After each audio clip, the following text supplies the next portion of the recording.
Bonjour à toutes, bonjour à tous. Merci de nous avoir rejoints pour ce webinaire. On va parler d'un sujet qui, moi, m'intéresse beaucoup aujourd'hui et je suis ravi que vous soyez aussi intéressés, qui est celui de la data quality, la qualité de la donnée.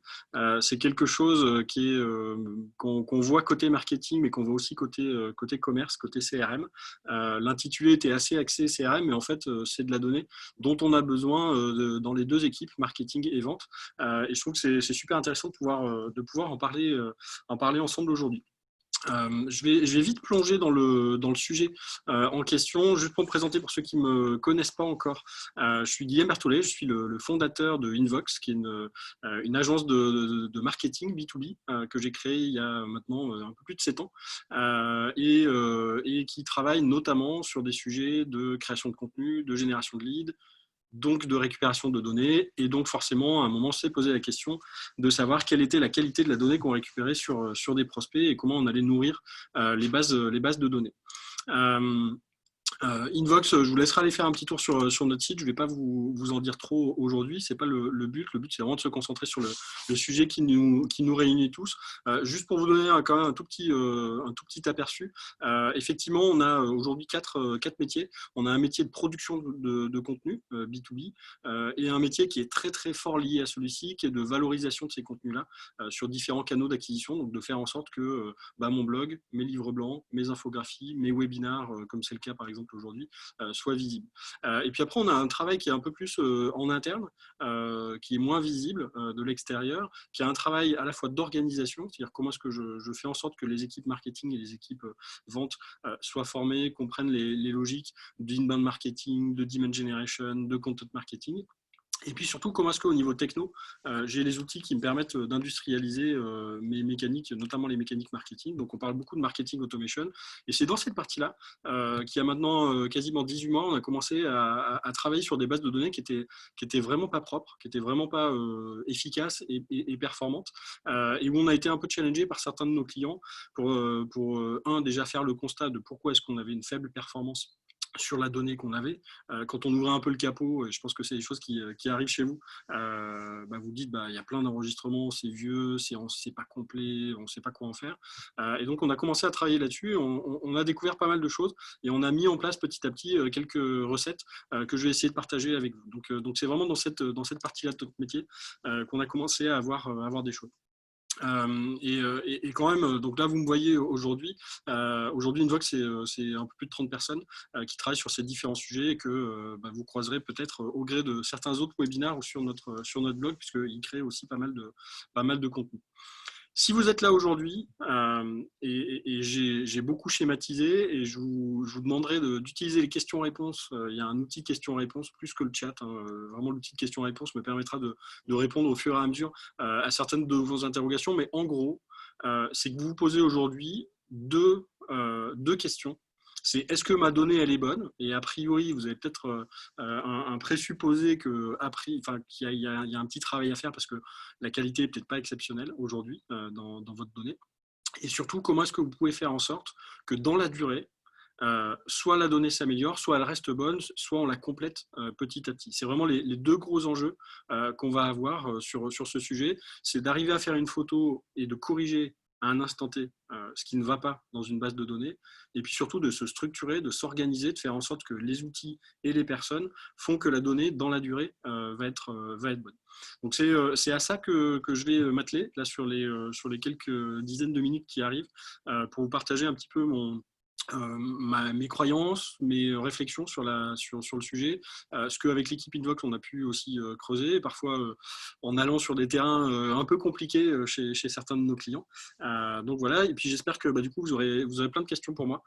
J'ai pas prévu énormément de slides, donc je me nourrirai beaucoup des questions qui ressortiront. Avant de rentrer dans le vif du sujet, j'aime bien commencer par planter un peu aussi le décor de manière un peu humoristique. Donc, je vous ai fait une petite sélection de trois cartoons, de trois petits dessins qui, du point de vue du marketing ou du commercial, permettent de comprendre quel est l'enjeu derrière ce mot data quality ou qualité de la donnée. La première chose, c'est que si je n'ai pas une bonne donnée, je vais avoir beaucoup de mal à faire de la segmentation et du ciblage un peu plus fin que sur des grosses mailles comme ce qui est aujourd'hui, ce qui est en ce moment mis sur l'écran. C'est plus je vais avoir de la donnée qualitative et plus je vais avoir de la donnée en masse sur un enregistrement, sur un contact spécifique, plus je vais être en capacité d'aller avoir une finesse d'action qui va être importante et plus je vais avoir des résultats qui vont être intéressants. Ça, c'est vrai en interne, mais c'est vrai aussi pour les personnes que vous allez solliciter. Alors, ça se fait beaucoup par mail, mais ça peut se faire via d'autres canaux. Aujourd'hui, via la donnée qu'on a sur quelqu'un, on peut le retargeter, on peut lui envoyer des messages via les réseaux sociaux, on peut faire du push SMS, on peut faire aujourd'hui finalement beaucoup de choses. Et il y a une attente de plus en plus grande de la part des destinataires de vos messages, finalement vos prospects, vos clients, vos cibles, qui est en fait d'être considérés comme des individus, de ne pas être un morceau dans une base, un peu un gros segment d'une base de données à qui vous allez envoyer de l'info un peu généraliste. Ils ont envie d'avoir de l'information pertinente au bon moment, qui les concerne, pas deux fois la même chose, pas de manière trop répétitive, et finalement qu'ils se sentent pris en considération pour que vos messages soient pertinents. Et puis le dernier petit cartoon que j'avais envie de vous montrer, c'est il y a quand même beaucoup de réflexions, si vous êtes plutôt marketing aujourd'hui dans votre métier, il y a beaucoup de réflexions sur quelle est la data, pourquoi est-ce que je fais telle ou telle action, sur quelle base de données je peux orienter telle ou telle prise de parole. Et finalement, quand on en revient à la donnée brute, qui n'est pas la donnée analytique, qui n'est pas la donnée de trafic, mais qui est plutôt de la donnée personnelle, finalement, on se rend compte que on est parfois un peu dans le flou, on ne sait pas trop. On peut avoir 3, 4, 10, 20 000 personnes dans une base de données et finalement pas en avoir une représentation, une photo très claire, très propre à un instant T. Et donc, il y a un vrai enjeu là-dessus pour pouvoir bâtir de la performance sur la durée, de pouvoir aussi regarder quelle est la contribution du marketing, quelle est la contribution de l'équipe commerciale dans finalement le patrimoine qui est la base de données, quelque chose sur lequel on va investir et qu'il va falloir optimiser dans la durée pour pouvoir bien travailler dessus. Alors du coup, pourquoi un webinaire sur le sujet? Je le disais un petit peu en intro et je pense que si vous êtes là, est-ce que vous avez tous un problème de son? Je vois que dans les commentaires, il y a un problème de son qui remonte.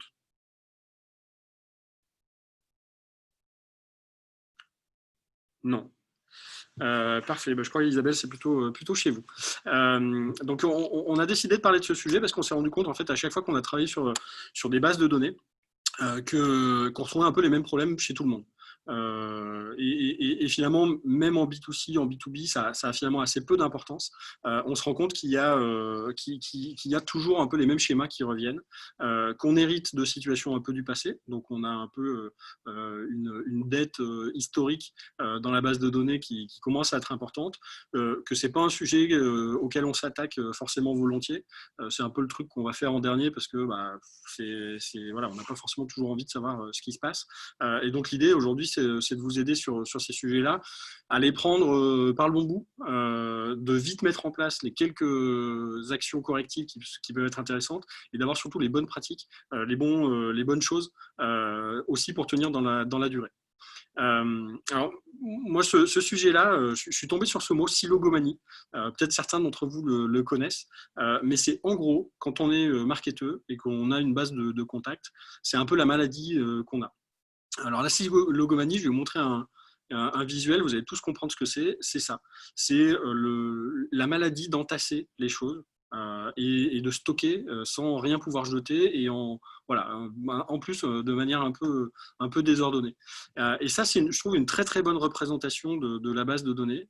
Alors il y a quelques personnes quand même sur Terre qui ont des bases de données qui sont très bien rangées, qui sont propres, qui sont à jour, mais pour le coup quand même assez vite quand on se soucie pas trop du sujet, on arrive à des situations comme ça. Alors historiquement, comment ça se passe? Évidemment, à un moment, la base de données elle démarre. Alors peut-être chez vous ça fait déjà un moment, mais en tout cas il y a un début dans l'histoire d'une base de données.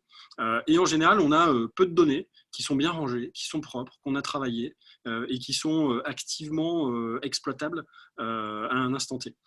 Et puis, au fur et à mesure des semaines, des mois, à un moment, on va peut-être vouloir réinjecter une donnée, on va faire un événement, on va récupérer un fichier, on va aller le coller dans la base qui était propre jusque-là. Ça ne veut pas dire qu'on va injecter de la donnée qui est mauvaise, c'est juste qu'on va commencer à empiler un peu des couches de données qui ne sont pas toujours formatées de la même manière, dans lesquelles les enregistrements se chevauchent un petit peu. Parfois, il peut y avoir du doublon. Et c'est là, en général, qu'on va commencer à perdre un petit peu de vue comment ça fonctionne. Et puis après, ça va s'entasser. Il y a des choses qui vont devenir obsolètes qu'on ne va pas corriger. Il y a des gens qui vont changer d'entreprise, qui vont être recréés sans forcément que leur fiche précédente soit supprimée.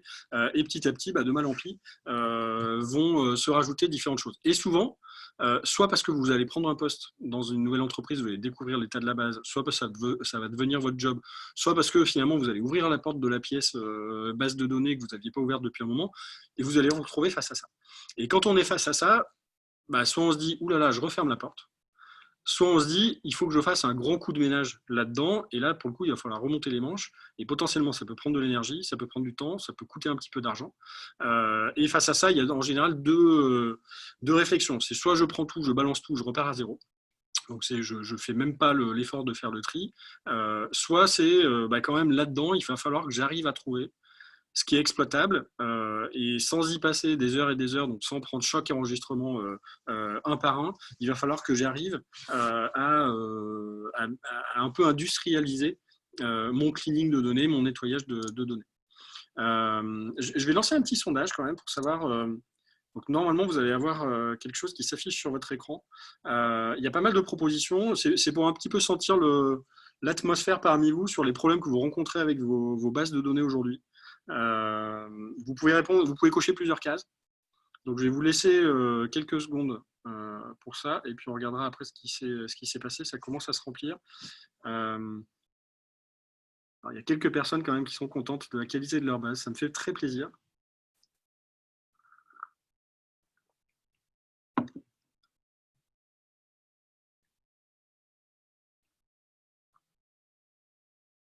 Allez, je vous laisse encore une dizaine de secondes, et puis on s'y mettra.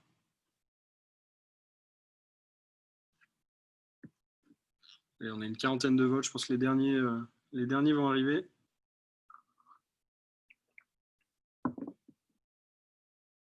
Bon, désolé pour les retardataires. Je vais clôturer le. Hop.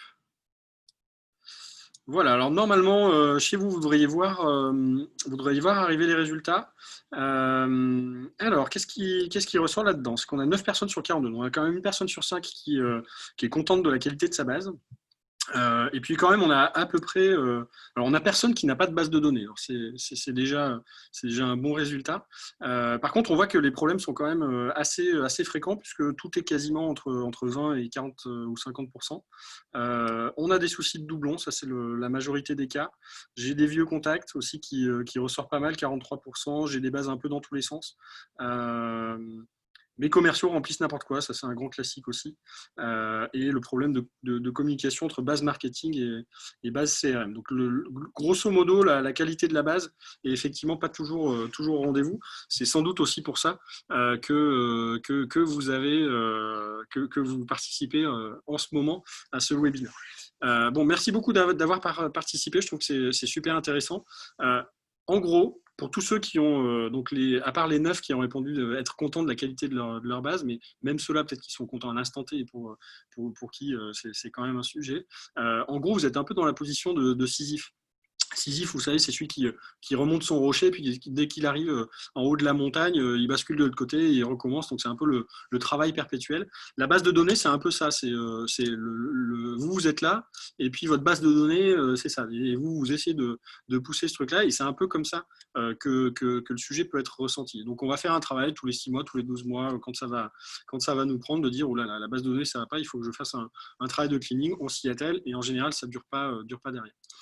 Donc, ce qu'on va voir maintenant, c'est un peu ces choses-là. Je vois que Flore pose la question sur la gestion des bounce back, les hard bounce, donc tous les messages qui reviennent.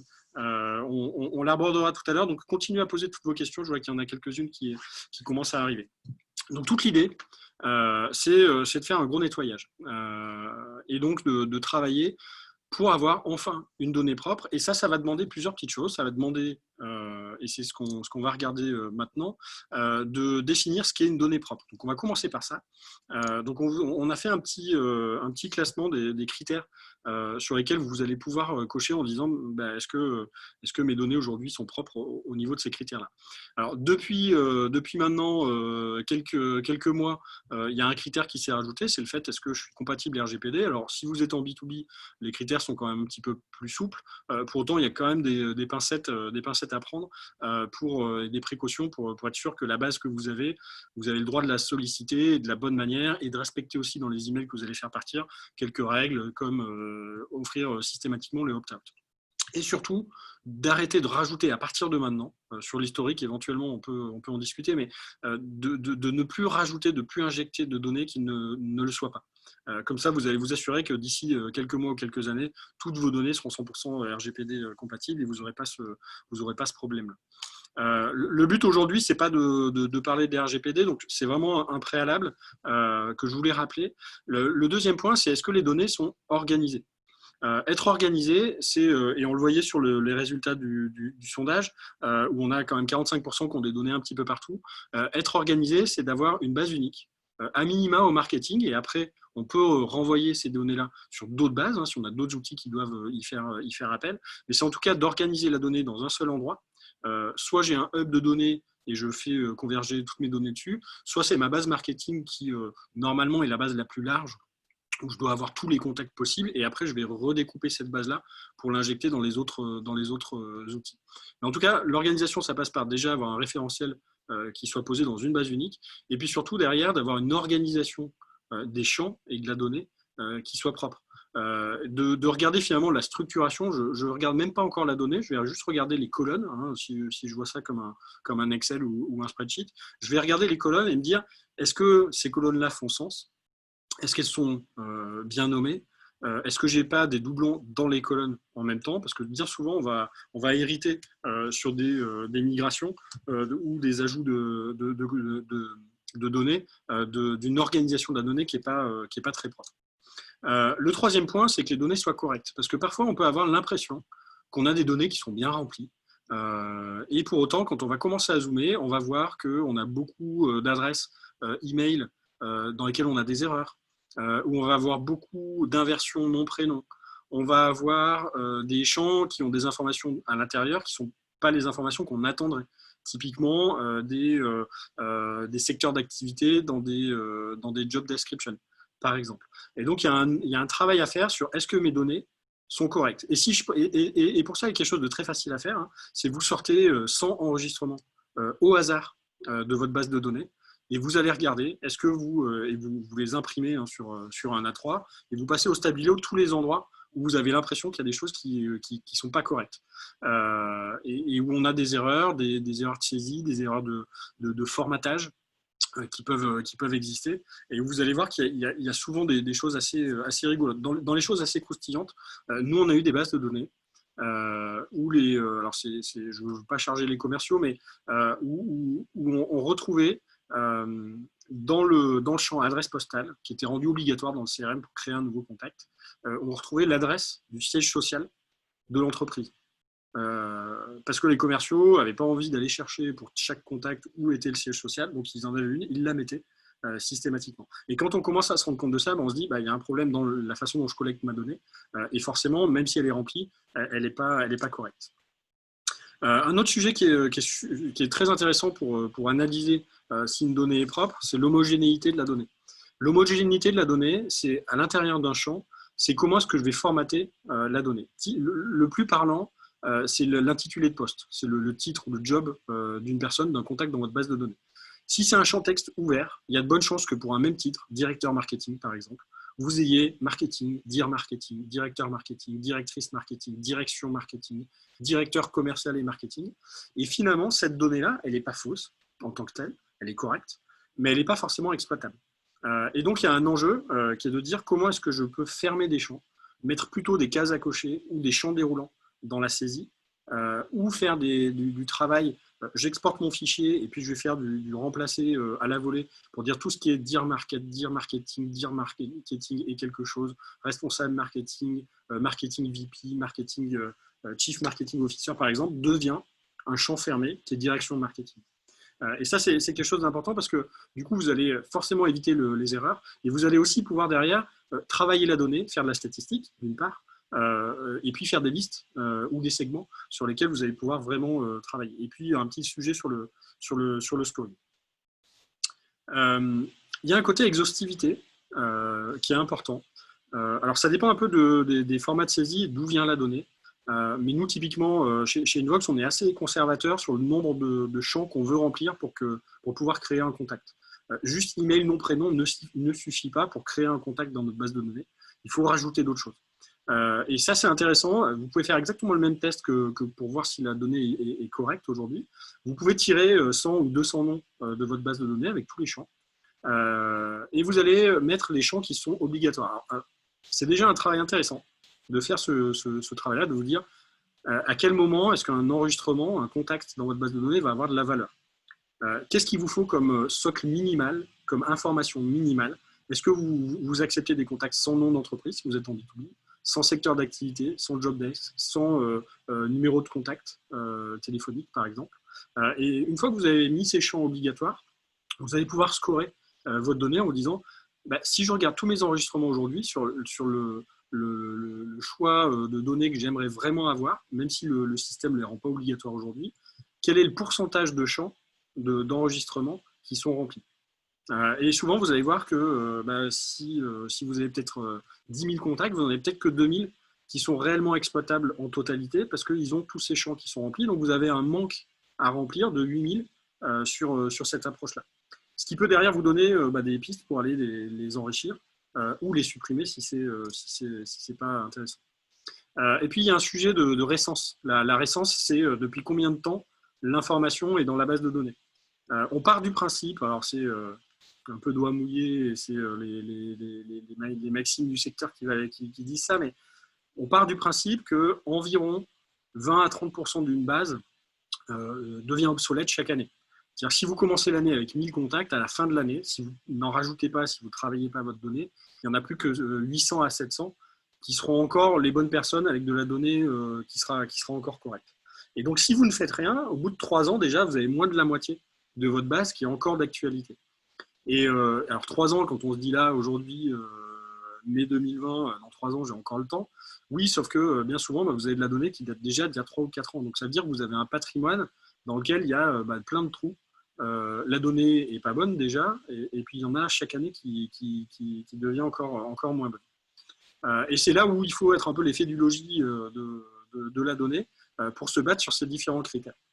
Alors, comment est-ce qu'on se bat sur ces différents critères? Je vais partager quelques petites tactiques et puis quelques petits outils là-dessus. Pour moi, il y a trois étapes. Alors, peut-être il y en a certaines qui ont déjà été faites chez vous, pas forcément dans le bon ordre, pas forcément en continu et pas forcément sur 100% de la base, parce que parfois aussi, notamment quand on a des bases un peu dans tous les sens, on va nettoyer une base d'un côté mais pas forcément les autres, donc on a quand même des trous dans la raquette. La manière la plus pure d'attaquer ces sujets-là, la première chose, c'est d'auditer, c'est de ne pas toucher quoi que ce soit dans la donnée, c'est d'exporter le contenu de la donnée et sa structuration. Et puis de regarder aussi un petit peu, et j'y reviendrai en détail, mais de regarder d'où vient la donnée. C'est quelle est la provenance, en gros, d'avoir un peu quelle est la filière par laquelle on obtient les données. Le deuxième point, évidemment, derrière, c'est de dire, OK, je sais où j'en suis. Maintenant, comment je me remets au niveau où je devrais être, déjà avec la donnée que j'ai. Et puis derrière, comment est-ce que je m'organise pour faire en sorte que ma donnée reste bonne? Parce que l'idée, c'est sûrement pas de faire chaque année un nettoyage et puis de réaccumuler ensuite des choses mauvaises. C'est aussi de prendre des décisions pour que sur la durée, la donnée soit bonne. Et puis après, il y a une notion de suivre les résultats. De se dire, en fait, la qualité de la donnée, c'est un indicateur.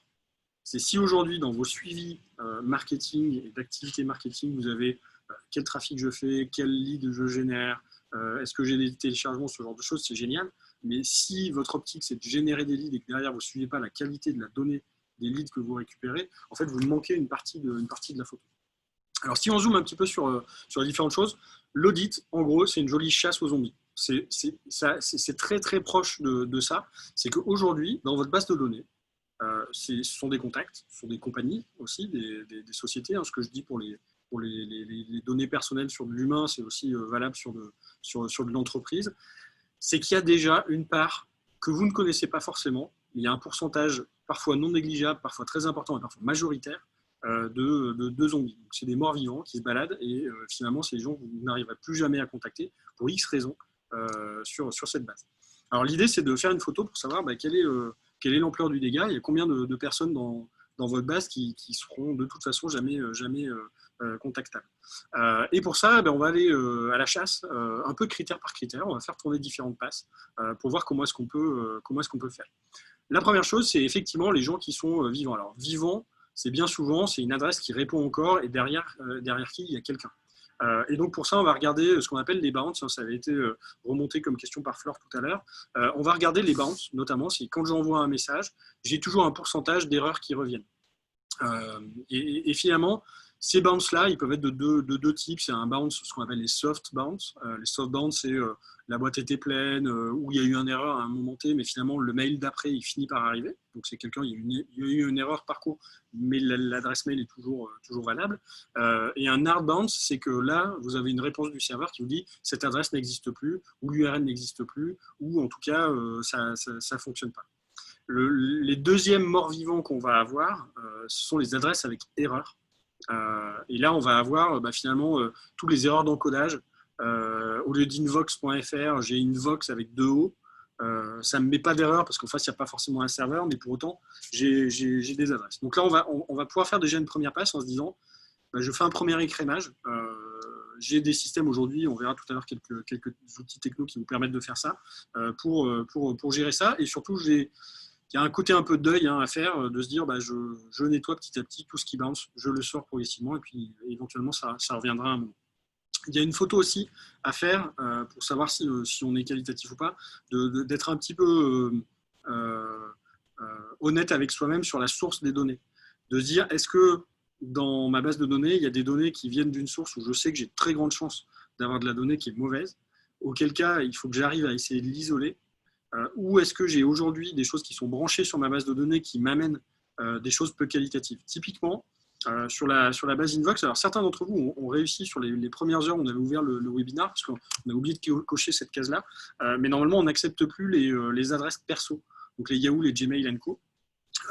Et on avait nous on utilise HubSpot, on avait quelques flux de génération de données qui acceptaient encore ces sources-là. Et en fait, quand on a fait un peu un audit de notre base de données, on s'est rendu compte que systématiquement, on avait quand même énormément de déperditions sur ces sources-là. Donc, on a coupé ces sources-là pour dire, maintenant, je les fais passer par le bon flux pour pouvoir cleaner ça. Et donc, il y a un peu cette question à se poser de quelles sont les sources de données aujourd'hui, qu'est-ce qui vient déverser des contacts dans ma base de données ou qu'est-ce qui historiquement a pu amener de la donnée très peu qualitative. Typiquement, on a fait un rachat d'une société, on a fait un partenariat avec une société, on a fait une OP marketing avec une société, on a récupéré un Excel, on ne sait pas trop d'où ça venait, on l'a injecté tel quel, on sait que c'est mauvais. Si je peux traquer ça et extraire cette partie-là, encore une fois, je peux aller supprimer cette donnée. On en parlait tout à l'heure, la photo, elle va aussi porter sur la structure de la donnée. C'est est-ce que j'ai un aspect homogène ou hétérogène de mes données? Est-ce que je peux rentrer du champ texte ou est-ce que je saisis dans un menu? Plus on va avoir de champ texte, plus on a un risque que ça fonctionne mal. La structure des champs de la base est aussi importante. Parfois, pour économiser des champs, on a tendance à faire des champs qui vont agréger plusieurs types de données. Aujourd'hui, on est plutôt dans une optique de dire c'est pas grave si j'ai beaucoup de champs, il faut que je structure la donnée de la bonne manière. Et que mes champs soient aussi lisibles parce que parfois on a des nomenclatures de champs qui ne sont pas forcément évidentes et on ne sait plus trop ce qu'on a créé. On n'a pas une rigueur très forte. On peut travailler en plus les champs de manière différente. Typiquement, inscription à un webinar, chez nous c'est un champ.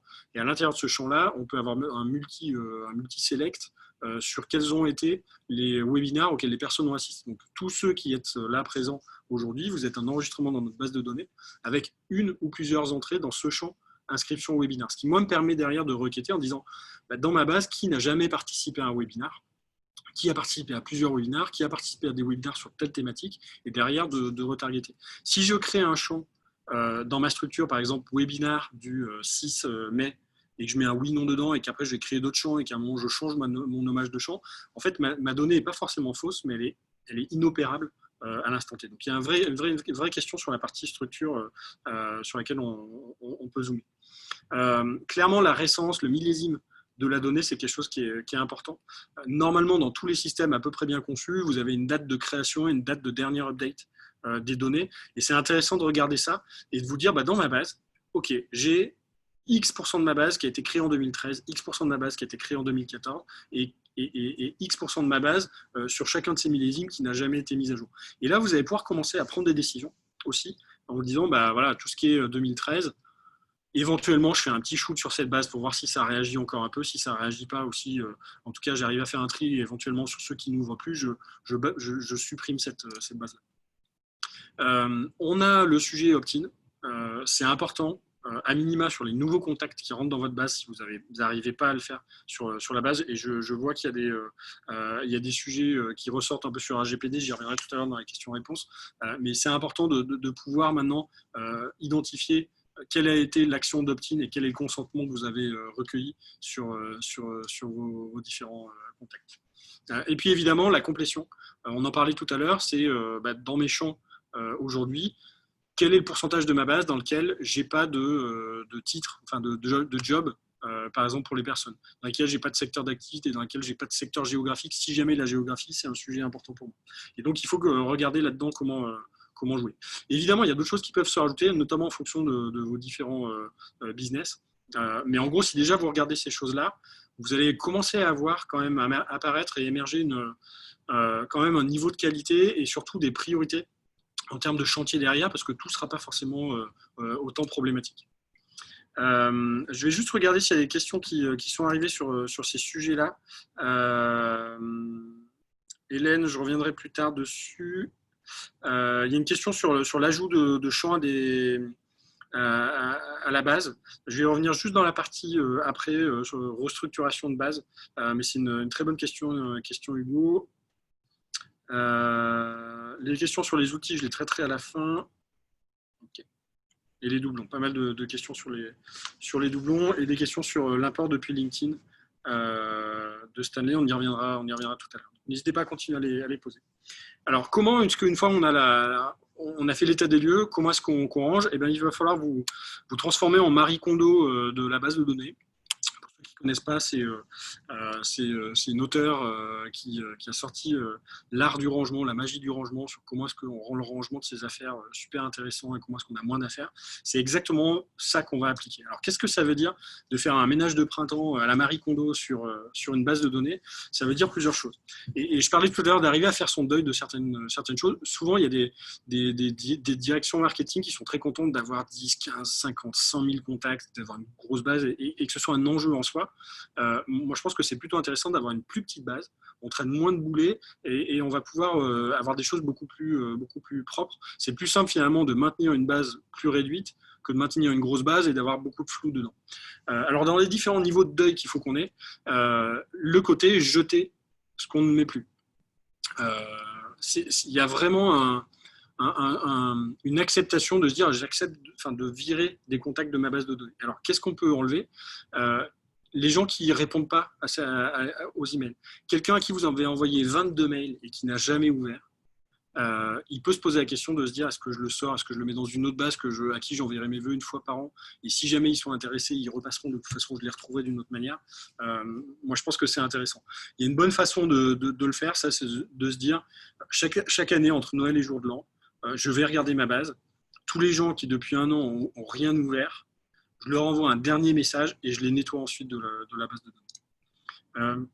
Il y a autre chose aussi, c'est de se dire tout contact, de jouer un peu sur le millésime, de se dire tout contact qui serait rentré dans la base et chez qui il n'y aurait pas eu d'update ou il ne serait rien passé, je les enlève. Il y a eu beaucoup de choses comme ça qui ont été mises en place avec RGPD en se disant tout ce qui a plus de 2 ans ou plus de 3 ans, systématiquement, on l'enlève. Ou on envoie une dernière sollicitation pour dire si vous voulez rester dans notre base, cliquez sur ce bouton pour que vous réopt-in là-dessus, mais c'est plutôt un bon travail à faire. Évidemment, tout ce qui est bounce, hard bounce, il faut le sortir systématiquement. Il n'y a aucun intérêt. On a toujours tendance à vouloir se dire ouais, mais j'ai un historique, peut-être que ça me servira. En fait, ça ne sert jamais et on paye un lourd tribut à traîner ces contacts-là. Ça vient vraiment ça met un peu un flou autour de la qualité de la donnée. On a souvent des doublons qui vont ressortir, ça alourdit les systèmes. Ça fait que aussi on envoie beaucoup de mails à des gens qui ne devraient pas les recevoir. Donc en termes de délivrabilité sur la durée, c'est pas une bonne chose. Donc il faut faire ça. Et puis après, on peut avoir tout un tas de choses qui tournent pour aller enlever. Il y a probablement beaucoup d'adresses dans vos bases qui sont des adresses bidons. Des noms, voilà, on sent que c'est pas un prénom plus un nom, ou c'est pas des URL d'entreprise, des adresses pro, où on a beaucoup de chiffres. Il y a beaucoup de petites techniques qui permettent de cleaner ces choses-là. Pour tout ce qui est cassé. Quelqu'un qui refuse de donner son numéro de téléphone, qui met 01 01 01 01 01 dans le champ téléphone, bah, peut-être que en fait, ça ne sert à rien de le garder, que vous allez parler à des personnes qui ne vous intéressent pas. Évidemment, il y a le sujet du doublon. C'est un sujet qui est épineux parce que souvent c'est un peu contraint par la technique et que la technique peut venir empêcher de bien traiter le cleaning parce qu'on peut avoir des choses qui se déversent avec des outils qui ne vont pas dédoublonner naturellement. Il y a des outils de dédoublonnage. La plupart sont déjà intégrés dans les solutions. Si vous êtes sur du HubSpot, sur du Eloqua, sur du Salesforce, sur du Pipedrive, sur les bases CRM, il y a des outils qui permettent de le faire. Il y a aussi des outils chez qui on peut injecter sa base, les dédoublonner et récupérer la base pour faire un peu un refresh là-dessus. Mais clairement, il y a un petit enjeu là-dessus. Souvent, normalement, si on arrive à identifier pourquoi les doublons se créent, à solutionner à la racine ce problème-là, très rapidement, il y en a plus. Il y a un sujet de complétion. Nous, chez nous, régulièrement, on se fait un peu un challenge d'aller compléter. Donc, on se fait des analyses de base. On va dire, OK, tous ceux où je n'ai pas un secteur d'activité, je regarde ce que ça me donne. Ah, j'ai 1100 contacts sur lesquels j'ai pas d'activité. Et ben, on découpe la base et on va se partager à plusieurs, 60 par 60 ou 100 par 100. On va se mettre un challenge sur une dizaine de jours pour aller compléter ça et réupgrader le niveau de la base. Et ça, c'est intéressant parce que plus on aura un niveau de base qualitatif, plus les gens feront attention à garder ce niveau-là. Donc il y a un peu un niveau voilà, quand on range chez soi, on a tendance à faire plus attention à ne pas laisser traîner des choses derrière que si c'est déjà pas mal le bordel. Il y a une question aussi de rangement. On a parlé déjà un petit peu des listes, des segments. Je pense que c'est important aussi de bien structurer vos outils pour pouvoir faire ressortir ça et derrière de pouvoir regarder dans une liste spécifique, est-ce que on a de la donnée qui est propre et qui se maintient, parce que bien souvent, ça va donner beaucoup d'envie et aux commerciaux et au marketing de faire des opérations, d'utiliser cette donnée-là et de la maintenir. Et puis encore une fois, si vous avez à un moment une hésitation en disant là c'est un champ texte, mes commerciaux ou mes inside sales quand ils ont une discussion téléphonique, ils remplissent un petit peu des notes et que ça reste du très hétérogène, donc du texte, peut-être que ça vaut le coup de vous poser la question de dire est-ce que je rajoute pas 2-3 champs pour que dès que je raccroche, dès que j'ai fini de parler avec quelqu'un, j'aille cocher 2-3 cases parce que ça va vous faire monter le niveau de tout ça. Alors évidemment, comment est-ce que je fais tout ça derrière, il y a un vrai sujet de qui porte ce sujet-là. Je pense que c'est un sujet qui est marketing, mais qui doit être porté aussi avec le commerce, s'il y a du commercial chez vous, si ce n'est pas que sur des flux d'achat en ligne, un peu self-service. Donc il y a un vrai sujet de maintien. Et donc c'est des sujets dont il faut parler. Il faut se faire un plan de bataille, il faut se mettre des objectifs. Et ça amène à la question d'après, qui est comment est-ce que j'évalue régulièrement la qualité de ma base. Je reviens à ce que je disais en intro, c'est si on ne suit pas avec des indicateurs la qualité de sa base et qu'on se force une fois par mois, par exemple, à ressortir ça, il y a peu de chances qu'on s'améliore réellement. Et du coup, il y a un peu un scoring, une fiche, une scorecard à bâtir, en gardant en tête qu'on fait progresser que ce qu'on mesure. En marketing et en business de manière générale, tant que vous n'avez pas une métrique sur le sujet, de toute manière, il y a peu de chances que vous ayez à cœur de faire progresser le sujet. Alors, qu'est-ce qu'on va mettre ? Je le disais, c'est important de le faire sur une base régulière. Donc, vous fixez les chiffres que vous voulez suivre, vous faites la photo et vous remplissez le score au début, vous mettez des objectifs, et derrière, vous allez régulièrement mettre à jour ce truc-là, éventuellement le partager à l'ensemble des personnes qui sont impliquées dessus. Nous le partager, on le fait partager chez nos clients commerciaux, éventuellement en mettant des challenges, en disant si on arrive à un niveau de qualité de à tel chiffre par rapport à là où on en est, il y aura un incentive ou il y aura une réjouissance particulière. Qu'est-ce qu'on va regarder? Moi, ce que j'aime bien regarder, c'est le nombre de champs manquants. C'est le côté complétude, pas forcément sur l'ensemble des champs que je peux récupérer, mais en tout cas sur un socle minimal qui fait que j'ai une bonne photo de qui est la personne qui est dans ma base. Parce que c'est à partir de ces informations-là, je suis capable de dire si c'est un travail marketing qu'il faut que je fasse dessus, s'il faut que je le remonte aux commerciaux, si les commerciaux doivent faire une attention très particulière, à quel commercial ça doit être routé, quels sont les sujets dont je dois parler à ces personnes-là. Donc ça c'est super important de le voir et d'avoir une scorecard en disant voilà, on a X% de ma base qui est suffisamment qualitative et X% qui est amélioré. Le sujet intéressant aussi, c'est de regarder quels sont les contacts qui sont non adressables aujourd'hui et donc de regarder finalement un niveau, quel est le pourcentage de votre base de contacts qui ont réagi à rien sur les 3 derniers mois, sur les 6 derniers mois, sur les 12 derniers mois. Et ça vous donne, quand vous allez commencer à le suivre dans la durée, vous allez voir des tendances. Si ça se maintient, c'est que vous faites bien votre boulot et qu'il y a évidemment de l'obsolescence qui se fait, des gens qui disparaissent, c'est normal. Mais si vous voyez qu'à un moment, il y a un décrochage entre 3 et 6 mois, entre 6 et 12 mois, c'est qu'à un moment, vous avez un sujet dans votre base de données. C'est soit vous ne faites pas rentrer suffisamment de nouvelles personnes et que vous faites partir les anciens, soit que votre base elle est en train de se resserrer sur elle-même, et ça, c'est en général pas des bons signes. Ou vous avez un nouveau trou dans la raquette sur la saisie. Et puis il y a le taux d'unsubscribe qui est aussi un très bon indicateur, alors qui n'est pas un indicateur que de la qualité de votre base, quand même un petit peu, qui va aussi être un indicateur de la qualité des messages que vous envoyez. Mais le taux d'unsubscribe, si à chaque fois que vous envoyez un mail, vous avez plus de 2% de unsubscribe, c'est que vous avez un vrai sujet de qui sont les personnes dans votre base et de ce que vous leur racontez, parce qu'a priori, elles ne sont pas du tout intéressées, ou soit vous les embêtez, soit vous êtes trop présent, soit ce que vous racontez, ce n'est pas assez qualitatif, mais il y a un vrai sujet, et donc ça a un impact sur la durée. Et puis il y a quelques autres petits sujets. Alors dernier point avant de vraiment plonger dans les questions-réponses, donc continuez à les rajouter. Quelques outils. Je vous en ai mis là. Nous, il y en a 2 qu'on aime beaucoup chez nous, c'est Drop Contact et Clearbit. Drop Contact a l'avantage d'être un produit français. Et puis Full Contact, InCycle, Ringlead, Cloudingo. Je vous ai mis ceux qui valent vraiment le coup d'y prêter attention, d'aller regarder si vous avez un sujet de nettoyage, d'industrialisation du nettoyage.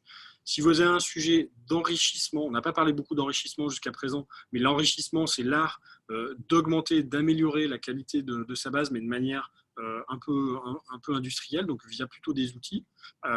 C'est des outils là, sur à la fois l'audit, le cleaning, l'enrichissement, et puis derrière souvent l'enrichissement à chaud, parce que ces différents systèmes-là peuvent se brancher directement sur votre outil d'automation ou votre outil CRM, vont vous permettre d'aller un petit peu plus vite sur la qualité de votre donnée.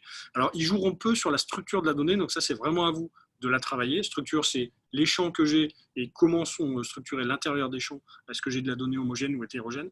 Mais ça, c'est des choses qui sont intéressantes à regarder. Sur Drop Contact, vous pouvez vous amuser, notamment ils ont un petit outil de testing, vous importez 100 contacts de votre base, et puis ils vont vous faire un petit calcul pour vous dire qu'est-ce qui est bon, qu'est-ce qui semble pas bon, et quelle info supplémentaire ils pourraient apporter sur ces champs-là. Donc c'est des choses qui sont assez intéressantes. Et puis je vous ai mis quand même, alors, InCycle, ils ont une approche un peu particulière, c'est un peu un outil tout complet, parce que je vous ai mis le visuel parce que ça résume bien en fait tous les petits chantiers qu'on peut avoir sur la donnée, depuis la déduplication, la standardisation quand on a des données qui viennent de différentes bases là-dessus, sur l'agrégation quand j'ai de toute façon plusieurs systèmes qui vont rester et je dois faire converger des bases, sur du traitement à chaud aussi. Parfois on récupère de la donnée en champ texte, mais en fait c'est un numéro de téléphone, donc je voudrais le retravailler pour mettre le 0 devant le 6 ou le 1. Ou le 4 d'ailleurs, mais faire ça sur de l'automatisation de tâches, de sortie de base ou de relance par rapport à ça, c'est un outil qui est assez intéressant, qui fait beaucoup d'évangélisation là-dessus. Et puis souvent on me pose la question de dire est-ce que je ne peux pas le faire à la main? Est-ce que je peux le demander à mes collaborateurs marketing, à mes commerciaux, ou éventuellement est-ce que je ne pourrais pas missionner un stagiaire là-dessus? Oui, ça peut marcher. Ça peut marcher sur une première approche. Ça peut marcher sur une partie de base, si on se dit, tiens, là, toutes les entreprises de plus de X personnes, c'est des vrais sujets, j'ai besoin de faire un cleaning à un moment pour me remettre au niveau. Le recours à un humain peut aussi bien fonctionner. Alors forcément, plus vous allez avoir de champs, plus ça va être compliqué.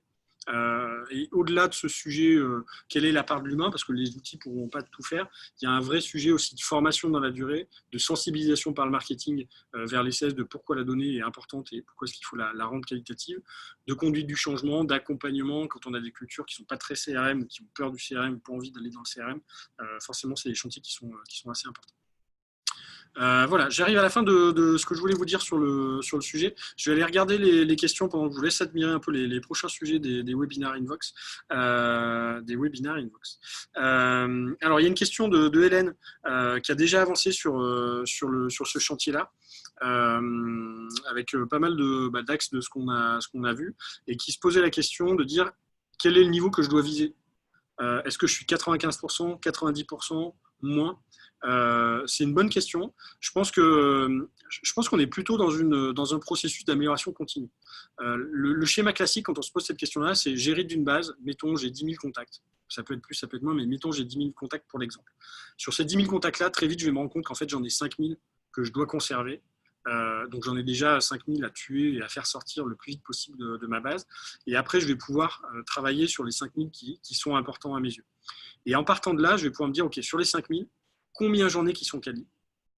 Et décemment, quel est l'objectif que je peux me donner? Alors peut-être que sur les 5 000, j'ai 20% qui sont bons et que déjà me mettre un objectif à 50 ou 60%, ça sera déjà vachement bien et que je reverrai mon plan au fur et à mesure. Donc du coup, il n'y a pas forcément une valeur absolue en tant que telle. Ce qui est sûr, c'est que une fois que vous avez fait ces premiers chantiers et que c'est rentré dans la culture, vous avez mis en place les outils pour le maintien dans la durée, c'est si vous avez moins de 75% de votre base à un instant T qui n'est pas qualitative, c'est que probablement il faut remonter le curseur et réaccélérer un petit peu. En dessous, aux alentours de 75%, c'est normal d'avoir une partie de sa base qui va plus répondre ou qui sont des contacts un peu en attente. On vient de récupérer le lead, il faut se donner le temps aussi de les nurturer.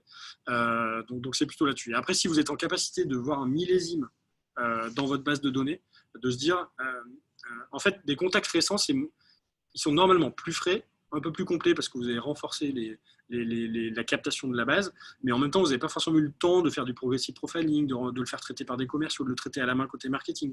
Donc, c'est normal qu'elle soit peut-être un petit peu moins clean. Alors oui, je reviens à la question d'Hugo qui était sur le meilleur process d'ajouter des champs dans une base de données.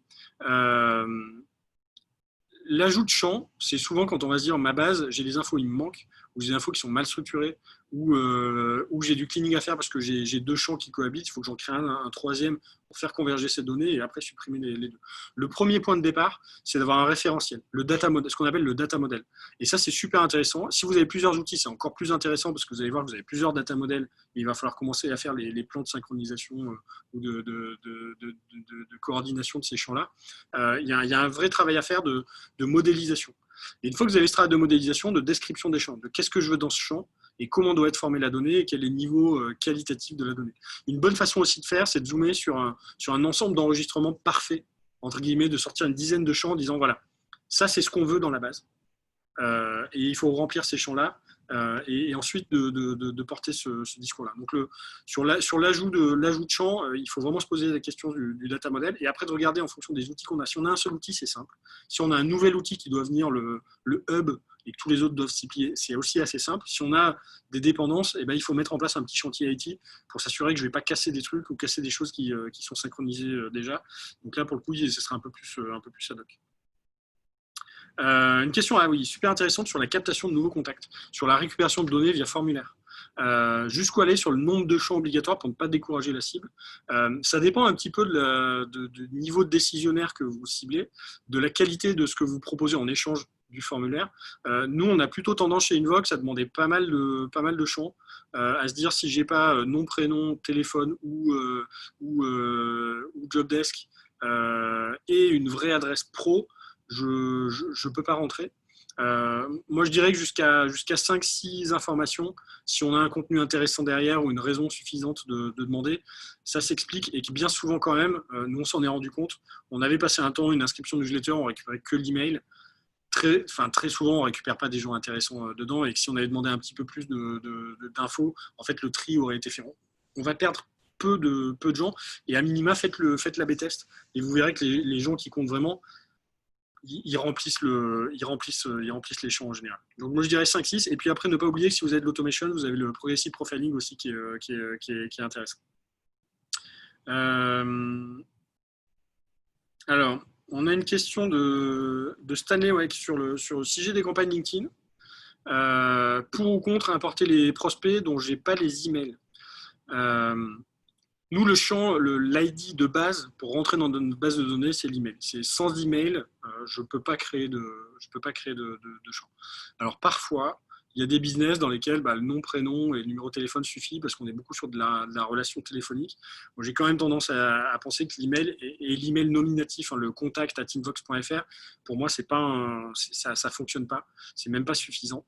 Donc, je ferai attention à ça. Alors, sur LinkedIn, sur les campagnes LinkedIn, on peut arriver à mettre en place des mécaniques sur lesquelles je récupère l'email, ou je force la récupération de l'email. Souvent, c'est l'email perso. Souvent, vous avez vos comptes LinkedIn avec votre Gmail ou votre Yahoo, votre Wanadoo, pour ceux qui ont encore du Wanadoo.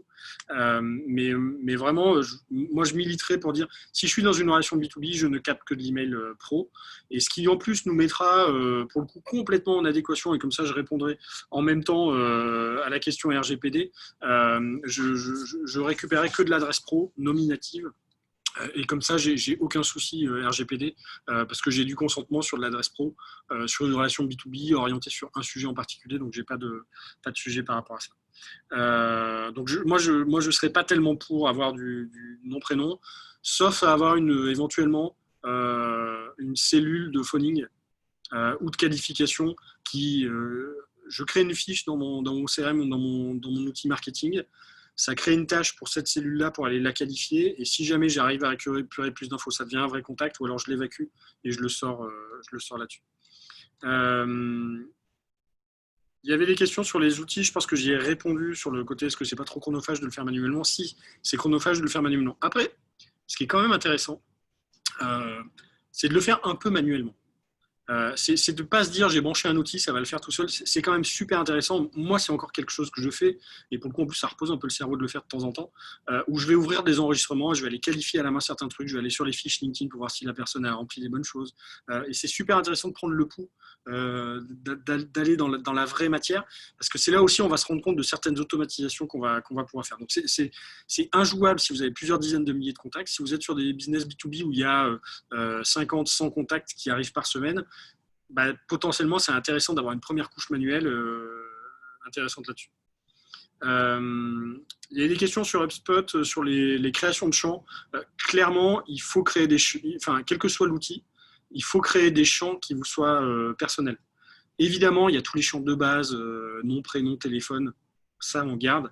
Mais après, vous avez tous des business spécifiques. Et donc, c'est là où c'est intéressant, c'est là où la donnée va avoir de la valeur, c'est d'aller créer des champs qui vont être spécifiques.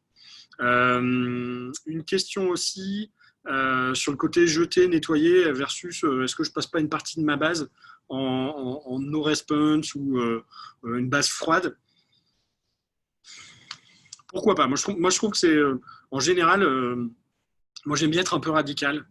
Quelqu'un qui a rien ouvert, au pire, il reviendra dans la base. Et le jour où il revient, si je l'ai nettoyé et si je l'ai sorti de ma base, je verrai qu'il revient et je le traiterai beaucoup plus comme un nouveau contact.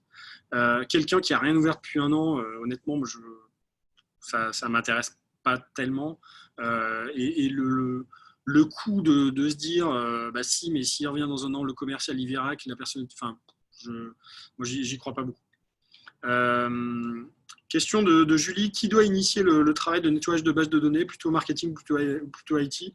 Moi, j'aurais tendance à penser que c'est un sujet métier. C'est marketing, et c'est marketing et sales d'ailleurs, c'est pas que marketing. Idéalement, il faut que ce soit porté par les deux. Pour moi, c'est clairement pas un sujet IT. Ça devient un sujet IT quand je sais ce que je veux avoir in fine et que potentiellement, derrière, j'ai du champ à gérer dans des systèmes un peu complexes, de la synchro à gérer, de l'import-export de base, un data hub à monter, un travail un peu en volume sur du fichier. Éventuellement, effectivement, ça peut devenir un travail IT, mais pour moi, c'est pas du tout ça. En tout cas, de premier abord.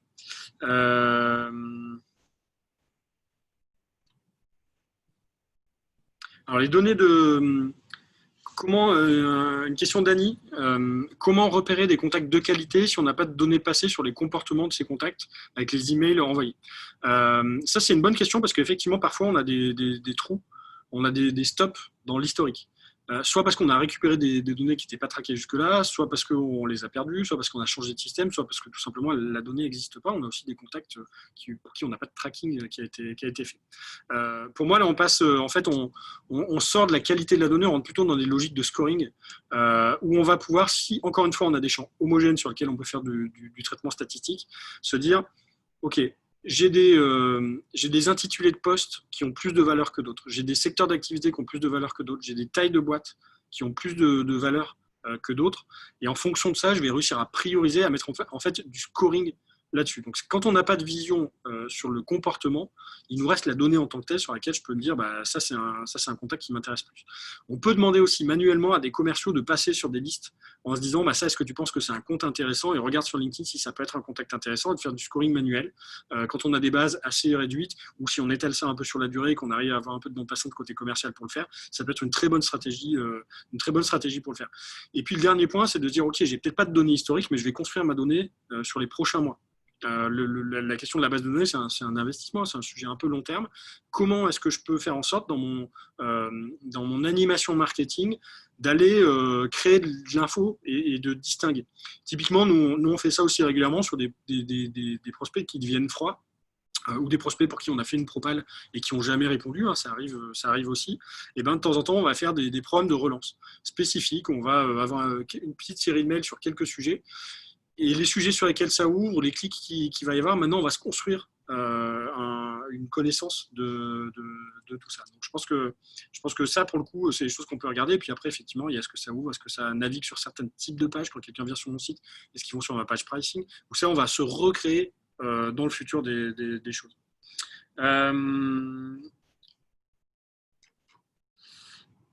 J'ai une question sur est-ce qu'on peut transmettre un template pour base de données. Pour le coup, ça n'a pas beaucoup d'intérêt. Un template de base de données, parce que comme je le disais, c'est vraiment la structuration adaptée au business qui est intéressante. Et pour le coup, n'importe quel outil de CRM va proposer par défaut une structuration des champs. Si vous créez un compte HubSpot gratuit et que vous ouvrez la partie CRM, dedans vous allez avoir les deux entités qui existent, qui sont le contact et le champ compagnie, enfin l'ensemble compagnie. Et à l'intérieur de ça, vous allez avoir, mais c'est pareil pour tous les CRM ou tous les outils d'automation, vous allez avoir les champs de base, nom, prénom, email, téléphone 1, téléphone 2, éventuellement sexe, mais en B2B, c'est pas forcément le sujet. Donc voilà, je n'ai pas vraiment de template de base de données malheureusement à vous partager. Je vais laisser juste 2-3 petites secondes pour ceux qui auraient encore des questions à poser. Juste pour vous dire, il y a quelques webinaires qui arrivent, donc n'hésitez pas à continuer à vous inscrire. Je vous ai mis un dernier petit cartoon pour rigoler. Vous irez le voir, je vous fais un peu de teasing. Vous irez le voir dans les slides qu'on vous partagera ou dans le replay. Voilà, et n'hésitez pas à vous contacter avec moi sur LinkedIn ou à partager, à rebondir encore sur le sujet si c'est quelque chose qui vous intéresse. Voilà, salut à ceux qui disent bye bye. N'hésitez pas aussi à me dire ce que vous avez pensé de ce webinaire qui touche à sa fin. Il est 14h59. Je crois que je n'ai jamais été aussi à l'heure et merci d'avoir suivi jusque-là. Voilà, c'était un sujet qui moi m'intéresse beaucoup. J'espère que ça vous a intéressé. J'espère que ça vous a donné quelques petites billes aussi pour commencer à mettre en œuvre le chantier. Et si vous avez besoin de challenger votre approche ou d'en discuter, n'hésitez pas. Vous avez mon contact non éligible à une base de données parce que générique, sinon c'est guillaume@invox.fr. Voilà, et puis à très bientôt. Merci, l'enregistrement arrive bientôt. Et puis à bientôt.